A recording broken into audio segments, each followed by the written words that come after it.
quarter-finalists in the UEFA Champions League this season. Liverpool and Manchester City, of course, already through Sevilla. Bayern Munich, Real Madrid, Juventus, Roma and Barcelona. That draw is on Friday at 11 o'clock.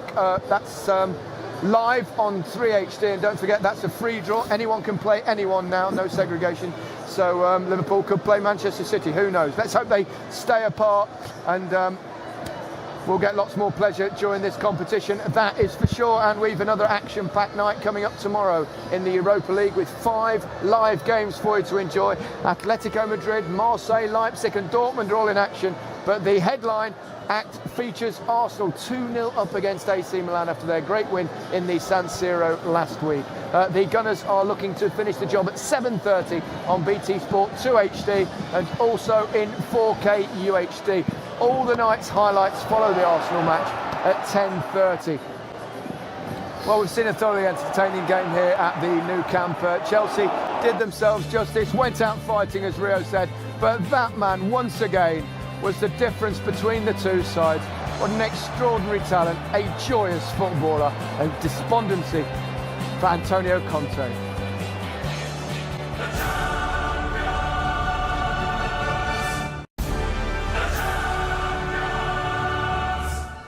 And we saw Marcos Alonso there, he had a big penalty shout at 2-0, of course. Let's hear from him. Here he is with Des Kelly. Marcos Alonso there. I mean, that was a pivotal moment, I think, the penalty shout. Would have got them right back into the game. What do we think? Let's have a look at it. 2-0 at the time, of course. I don't think it was a penalty myself. I thought he was looking for it. It went down too easily. Great bit of football. Willian, best player for Chelsea today. And there, 2 players coming back. If he just pulls the trigger there, he's got half a chance of scoring. He's right in front of the goal. Yeah, but I don't think there's enough. He's looking for it too much. He tries to fool the ref there a bit, and I think the ref doesn't play to it. I agree. The slightest touch and he's on his way. I wouldn't have been as surprised to see it given at the other end. Lionel Messi maybe might have got it. That's the way these games go, unfortunately. But there isn't enough in it there for me. At first glance, it looks a penalty. When you really analyse it, I don't think there's quite enough. Yeah. Do you think he should show a bit more determination, stay on his feet and finish the thing? Yeah, I mean, he's got a great strike on him. He can hit a ball very sweetly with his left foot. And I mean, if he gets he took it out of his feet well, his second touch. You just got to hit the target there. It's and he a little scores. bit catches his back leg there. But I think he catches Piqué's leg more than anything. I don't think Piqué's looking to take him out there. He's on his way from that step there, and then he gets the connection on his legs. I think if he'd have stayed bigger and stronger and then gets that connection, it's a different thing. But I think he was on his way down at that point already. Okay, it was always going to be a tough night for Chelsea, but it doesn't help when you concede a goal after just a couple of minutes. Yep, and if you look over the 2 legs, 4 goals conceded, all from mistakes. I'd call this one a mistake as well. Near post should not be getting beaten here. I'm sure from a very young age you're taught here, this angle here, do not get beat at your front post. And he'll have nightmares over this tonight because this kind of kills any team talk that's gone on beforehand, takes tactics right out. Good bit of play, fortunate, but Messi doesn't have to do much there. That's the problem. Well, it looks like he's got to do a lot, but in the end, he doesn't. He just hit the target. But I mean, he's clever enough to possibly have tried that. I don't know. Only he will know whether he meant maybe. that. Again, at this level, the thing is, if Lionel Messi, bends one in the top corner, I think we all accept it and we're used to it. But when you've got him on that angle on his wrong foot, as I said at half time, the goalkeeper has only really got to worry about stopping that angle. That's his job, and he doesn't do it. Yeah. The second goal was somewhat different. This time they gave the ball away, and then there was a devastating break from Messi. But this is what was happening in the first half. Chelsea were getting on the attack. They were playing on the front foot.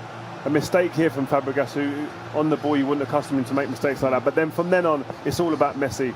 His decision making, his pace, great run from Suarez, opens it up, and the touch sets himself, and it's a devastating finish from Dembele there. But let's look at the footwork here. It's scampering along the ground there.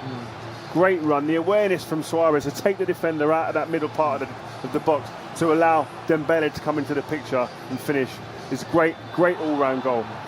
This is the flip side for Chelsea tonight, because we're asking them to open up, and I think they did to good effect a lot of the game. But when you do make those small mistakes, even on the halfway line, when you're so open, all of a sudden you have Messi running on your goal and you're in big trouble. If Chelsea defended so deep as they did in the first half, you could actually get away with those midfield mistakes, but tonight you couldn't. But they had a go. They had a go, Frank. They came here, they gave it everything with a little bit of luck, a little bit of good fortune. They could have gone really close tonight. No, they could have, particularly in the first half. I mean, their reaction to going 1-0 down was fantastic. You know, and we were all talking about, you know, possession for Barcelona, expecting a lot of possession, and it didn't. The game didn't pan out like that in the first half at all. Credit to Chelsea, they showed a lot of personality, but you have to be ruthless. We keep saying the same things, but at this level, if you don't finish your chances, the game will go away from you. And I think we've spoken about Conte being disappointed with the players that have come in and left in the summer.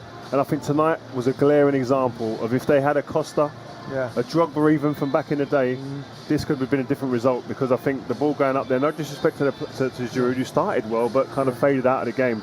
It would have been a different game with someone like that up there, I think. But I've seen a lot of games here and obviously watch a lot of Barcelona play anyway. Not seen so many teams create that many opportunities. But in the end, Messi killed them off 3-0, that was it, wasn't it? Oh, we were shrieking up here, screaming, because it does look dangerous here. There's no problems here. The ball comes out to Azpilicueta, simple ball into the right back, tries a bit of a disguised pass into the midfield, cut out, and then we was all on our feet from this point on. It's going to be a goal. Give it to Messi. Suarez waits, takes 3 defenders out of the game with 2 free touches there, and again Megs Courtois. Great player. This, again, we're talking about Chelsea opened up, you lose the ball, so you are open, all of a sudden it's difficult. Andreas Christensen here, you wonder whether he can approach this. It's a heavy touch then from Luis Suarez. Christensen's very concerned, he's worried, I need to protect my goal, so he doesn't go. He could have had a bite of that one and probably made a tackle. He doesn't.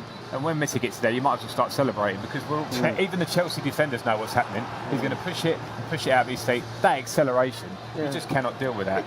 It's almost as though his decision making, it's like he's playing on the pitch, but he's got a similar view to we've got up here. He sees everything and knows the right thing to do at the right time. It's uncanny. Yeah, and I keep saying about the top players and him almost more than anyone, is that he plays with pure clarity when he's playing. When he's running at that breakneck speed, the game is still clear in his eye. When other players, the normal people, it goes a bit fuzzy in them areas.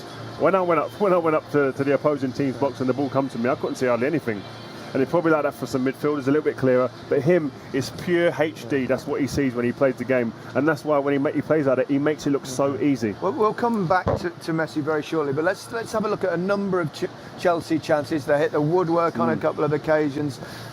They had those opportunities. Yeah, they did. And as you said, William was at basically in the middle of everything good that they did today. He was the one. I mean, he's on top form at the moment. Without a doubt, William now could easily play in any team in the world. He could have played in Barcelona's team. We waxed lyrical about Messi.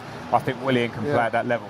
But today, when Chelsea get in these, I mean, this is just unfortunate. We're talking inches here. That's great quality from Alonso, and that would have given Chelsea a real lifeline in the game. The second half again, you know, Alonso got into a few positions of some good recovery tackles from Barcelona, but you did have that kind of feeling, as Rio says, like, I don't need to hark back to the years gone by, but a Drogba or a Costa, you do feel that there will be one of these chances, by hook or by crook, they finish it. There were some good performances, though. We talked about Willian, Hazard on occasions. Kante was everywhere. Kante, putting his tackles in, covering the ground great. But Willian was the standout player today for Chelsea. He's someone who, like Frank said, he could go into any team in the world at the moment on that type of form. You want to see that week in, week out from him. Okay, still to come before we finish at 10:30. We've the best of the action from the other game played earlier today between Besiktas and Bayern Munich. But next we'll hear from Antonio Conte. In his own words, he's probably suffered tonight. But his team did him proud in many ways.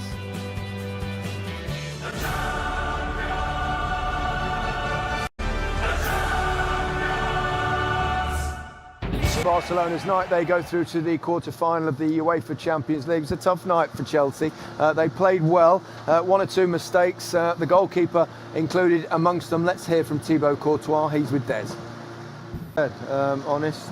Yeah, honest. For more than that. Everyone makes mistakes, and it was fractionally unlucky, wasn't it? I mean, it was a tiny little gap for it to get through. Yeah, I admire his honesty. I wouldn't be telling people where my weaknesses are as a goalkeeper. But, it's a good point. But yeah, I mean, I think he understands he's made the mistake at his near post on the first goal. The second Messi goal, I think most keepers would have probably conceded that goal right between the legs.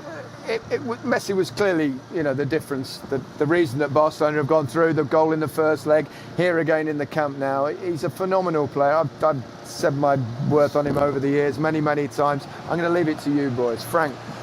Well, I mean, this obviously, he gets a bit of fortune with this goal, but from the start of the game, you just sense this is going to be the man that always changes the game. I mean, the speed, balance, it's that look up. Nobody else sees that pass in the stadium. We certainly didn't see it up here. I'm waiting for him to slip Suarez in, and he sees the pass to Dembele. So not only is he a genius on the ball that toys with defenders and dribbles and twists and turns, but the critical stuff, the really efficient stuff that scores goals or assists goals, he does brilliantly as well. So as an attacking player, the most complete player for me in history. For sure, what I've seen live, without a doubt, that was an absolute I mean, you can't talk about people that you've not seen, like the Pelés, the Di Stefano, but I mean, this is just a goal. 44 hat-tricks for club and country. This is a liberty. It's out of order. That's too much. I mean, we 50 goals 5 times in a season. It's too much. I mean, his goal numbers, they're up there with the best, aren't they? With they match kind of their goal a game thing of the very greatest players of all time in terms of obviously Ronaldo. We've talked about the big, Brazilian Ronaldo as well, and then you look at obviously Maradona. I never thought I'd see a better player than Diego Maradona, but if you look at, it's not just the goal scoring numbers, but it's the longevity. He's the best dribbler I've ever seen. He's the best passer I've ever seen. He scores as many goals as anyone I've ever seen. Sorry, I'm going back to it again, aren't I? But people then argue he hasn't won the World Cup, so Maradona. That's what people's arguments are. But I agree with you in longevity to play at the top level. In today's game, how quick it is, the pace of the game, to score the goals, the assists that he has to be in that conversation. But all the best players play in this competition now. It's like a World Cup every year. That's where the best players play. This competition has developed to the point where if you are the man that's been making them win multiple trophies, which he has over the last 10 years, then that puts you in that bracket anyway. I mean, we can talk World Cups, I think. Get the game changed, the modern game, this Champions League club competition is such a high level, and this man is at the middle of it every time they do it. Every time he is the difference. They've had great players, but even amongst great players, he stands up even higher, which is not easy amongst Xavi, Iniesta, all these ones. He's the one that we all speak about at first glance all the time. What he does, I think, more than anything else, he brings joy. Joy to the ground, joy to the people watching. Yeah, I think him and Cristiano Ronaldo are the best players. Okay, and the difference between them, both of them, is that Cristiano goes out there and his mindset is give me the ball in the areas where I can score a goal. He's a goal scorer. He's a goal right scorer. Up there out goal scorer. With Cristiano Ronaldo, he's not bothered about being on the halfway line and playing at the rhythm of the game. He wants to be at the cut-in knife edge of the game. Whereas Messi, you sometimes see him in a defensive midfielder position, picking up the ball, playing 1-2s, just playing with the opposition, waiting for that moment, biding his time. He's involved in the rhythm of the game constantly. That's the difference between the two players. And then the guy's a magician. I mean, the size of him, he shouldn't be doing what he's doing. Really, he shouldn't be. He's small. If you're going to build a player to come out of a machine. You're not going to throw Messi out there. You're going to throw someone who's 6 foot. Ronaldo. You're going to throw out there. Exactly. But Adonis. He's this guy. He's phenomenal. And what happens is when you play him, he doesn't allow you to get near him and touch him. I played twice in 2 cup finals against him in Champions League. I don't think I got a finger on him. I don't think Nemanja Vidic did. None of our defenders did. Because when you get near him, he plays one touch. You plays one touch, and all of a sudden, little feint bang! He takes 2 or 3 touches, and he's by you, and you can't get back at him. You know, I mean, the element of surprise is as much as anything sometimes with him, because you expect one touch, and all of a sudden he ups it and presses nitro button. I think if talking about those two, Ronaldo and Messi, if you were to build a player, build a perfect player, Ronaldo, I get that. Strong physique, headers, everything. If you create naturally a beautiful player, it's Messi. Now, fair play to both of them, because I think Ronaldo's what he's done with his talent. We're lucky to be in an era where we're watching them both, and they've pushed each other on, haven't they? Incredible. Yeah, it's like Magic Johnson and Michael Jordan being in the same era, Larry Bird, Michael Johnson being in the same era. We're lucky to have this, you know what I mean? And it's just to be here and marvel at it. And I just feel that we're lucky. Me and Frank were talking off air before. We feel lucky that we've actually been able to play with, and now we're being able to sit back and really enjoy and watch him. Because I don't think you can enjoy and watch when you're fighting for trophies against people like that, because you're jealous a little bit. You're envious at times. You want to be there instead of him. Whereas here now, I've got no problems with watching him and really going, you know what a player I'm witnessing. And there was a beautiful scene at the end of the game, wasn't there, with Conte walking off with Messi. at the end. Yeah, that was funny. Beautiful pictures. I mean, this was great sportsmanship, obviously from Antonio Conte. Yeah, He's probably telling him there, man, you're just too good. Yeah, well, I built a team talk about you. We just couldn't deal with you, man. Look at you, you're too good, man. You took it away from me. But he is that guy. Yeah. He's going to take everything away from anyone. Well, let's hear from the man himself. Not Messi, sadly. Antonio Conte is with Des. We thought we might have, possibly 3, maybe 4, even 5 English teams through. In the end, we only ended up with 2. Tottenham, Chelsea, and Manchester United came up short. I suppose out of those, certainly Chelsea and Tottenham, both gave it all, didn't they?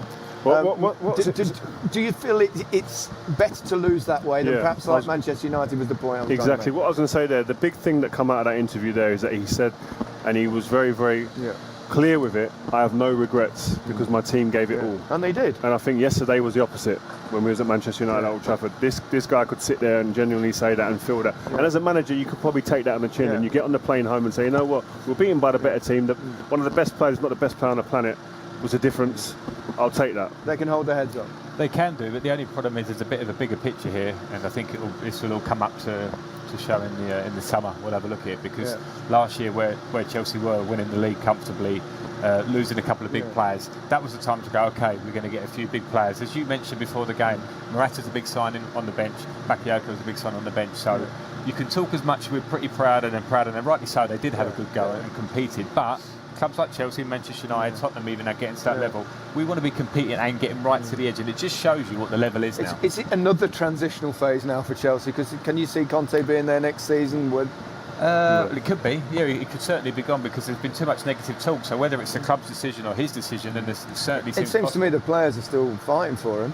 Yeah, no, they certainly are. Yeah. And he's obviously a fantastic manager in terms of tactical, how he set his teams up in both of these leagues. It's not been anything to do with him, how he set his team up. But just for Chelsea, talking about transition, I think most of the Premier League clubs now are in a constant transition. The game's moving so quickly that you're having to recruit every summer. Other teams are recruiting, so you have to match that. The team has to evolve. And unfortunately for Chelsea this year, they haven't quite evolved. But it's funny, we were talking the round before this and in the group stages, our teams are ready. This is the transition now against the new cycle of English teams.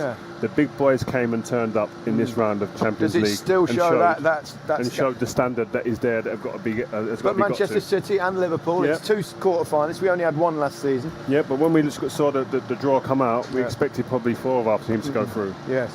Based on who they were playing, but. At the end of the day, they didn't, and you've got to go back to the drawing board, and that's the important part. Like Frank said, the summer recruitment is key to these teams.